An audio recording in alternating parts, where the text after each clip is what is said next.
Scoreline বলবে Argentina ৩, Cape Verde ২। পরিসংখ্যানের খাতায় এটাই থাকবে শেষ কথা। কিন্তু মাঠের গল্পটা ছিল ভিন্ন। বিশ্বচ্যাম্পিয়ন আর্জেন্টিনাকে ১২০ মিনিট পর্যন্ত শ্বাসরুদ্ধকর লড়াইয়ে আটকে রেখে কেপ ভার্দে বুঝিয়ে দিল ফুটবলে নামের চেয়ে সাহস আর বিশ্বাস অনেক সময় বড় হয়ে ওঠে।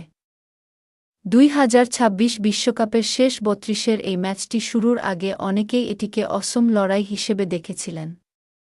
একদিকে ৩বারের বিশ্বচ্যাম্পিয়ন আর্জেন্টিনা, অন্যদিকে প্রথমবার বিশ্বকাপ খেলতে আসা ছোট্ট দ্বীপরাষ্ট্র কেপ ভার্দে। কিন্তু মাঠে সেই ব্যবধানের কোনো ছাপই পড়তে দেয়নি আফ্রিকার দলটি। বরং শেষ মুহূর্ত পর্যন্ত আর্জেন্টিনাকে কঠিন পরীক্ষার মুখে ফেলে তারা বিশ্বকাপের অন্যতম স্মরণীয় একটি নকআউট ম্যাচ উপহার দিয়েছে। ম্যাচের শুরুতে বলের নিয়ন্ত্রণ নিজেদের কাছেই রাখে আর্জেন্টিনা। কয়েকটি আক্রমণের পর ২৯তম মিনিটে কাঙ্ক্ষিত গোলও পেয়ে যায় লিওনেল স্কালোনির দল। মাঝমাঠ থেকে লিসান্দ্রো মার্টিনেজের নিখুঁত লম্বা পাস নিয়ন্ত্রণে নিয়ে দ্বিতীয় স্পর্শেই গোলরক্ষক ভজিনিয়ার উপর দিয়ে বল তুলে জালে জড়িয়ে দেন লিওনেল মেসি। গোল হজমের পর থেকেই যেন বদলে যায় ম্যাচের চিত্র। কোনো ভয়ডর ছাড়াই পাল্টা আক্রমণ শুরু করে কেপ ভার্দে। দ্বিতীয়ার্ধে সেই সাহসেরই পুরস্কার পায় তারা। ৫৯তম মিনিটে লারোস দুয়ার্তের দুর্দান্ত শটের সমতায় ফেরে আফ্রিকার প্রতিনিধিরা। এরপর দুই দলই জয়ের জন্য মরিয়া চেষ্টা চালালেও নির্ধারিত ৯০ মিনিটে আর কোনো গোল না হওয়ায় ম্যাচ গড়ায় অতিরিক্ত সময়ে। অতিরিক্ত সময়ের শুরুতেই আবারও এগিয়ে যায় আর্জেন্টিনা।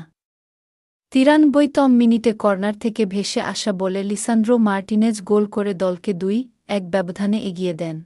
মনে হচ্ছিল এবার হয়তো ম্যাচের নিয়ন্ত্রণ পুরোপুরি আর্জেন্টিনার হাতে চলে গেছে। কিন্তু সেই ধারণা মুহূর্তেই ভুল প্রমাণ করে কেপ ভার্দে। ১০৪তম মিনিটে সিডনি ক্যাব্রালের দূরপাল্লার দুর্দান্ত শট আবারও সমতায় ফেরায় দলকে। বিশ্বচ্যাম্পিয়নদের বিপক্ষে দ্বিতীয়বার সমতায় ফিরে তখন নতুন স্বপ্ন দেখতে শুরু করে বিশ্বকাপের নবাগতরা। টাইব্রেকারের সম্ভাবনা যখন ক্রমেই জোরালো হচ্ছিল, তখনই আসে ম্যাচের ভাগ্য নির্ধারণ করে দেয়া মুহূর্ত। টাইব্রেকারের সম্ভাবনা যখন ক্রমেই জোরালো হচ্ছিল, তখনই আসে ম্যাচের ভাগ্য নির্ধারণ করে দেয়া মুহূর্ত। ১১১তম মিনিটে মেসির কর্নার থেকে তৈরি হওয়া আক্রমণে ক্রিশ্চিয়ান রোমেরোর শক্তিশালী হেড কেপ ভার্দের ডিফেন্ডার বোর্জেসের হাতে লেগে জালে জড়ায়।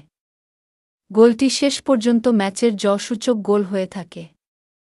শেষ বাঁশি বাজার সঙ্গে সঙ্গেই স্বস্তির উল্লাসে ফেটে পড়েন আর্জেন্টাইন ফুটবলাররা।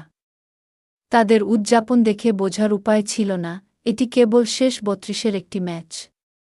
কারণ কেপ ভার্দে তাদের এমন এক লড়াই উপহার দিয়েছিল। পরাজিত হলেও কেপ ভার্দের জন্য এটি মাথা উঁচু করে মাঠ ছাড়ার ম্যাচ। প্রথমবারের মতো বিশ্বকাপে খেলতে এসে গ্রুপ পর্বে স্পেন ও উরুগুয়ের মতো শক্তিশালী দলকে রুখে দেওয়ার পর এবার বিশ্বচ্যাম্পিয়ন আর্জেন্টিনাকেও শেষ মুহূর্ত পর্যন্ত চাপে রেখেছে তারা। অভিজ্ঞতার ঘাটতি থাকলেও আত্মবিশ্বাস, লড়াকু মানসিকতা আর সংগঠিত ফুটবল দিয়ে বিশ্বমঞ্চে নিজেদের পরিচয় শক্তভাবেই জানিয়ে দিল আটলান্টিক মহাসাগরের ছোট্ট এই দেশটি। অন্যদিকে বড় পরীক্ষায় উত্তীর্ণ হয়ে শেষ ১৬ উঠেছে আর্জেন্টিনা।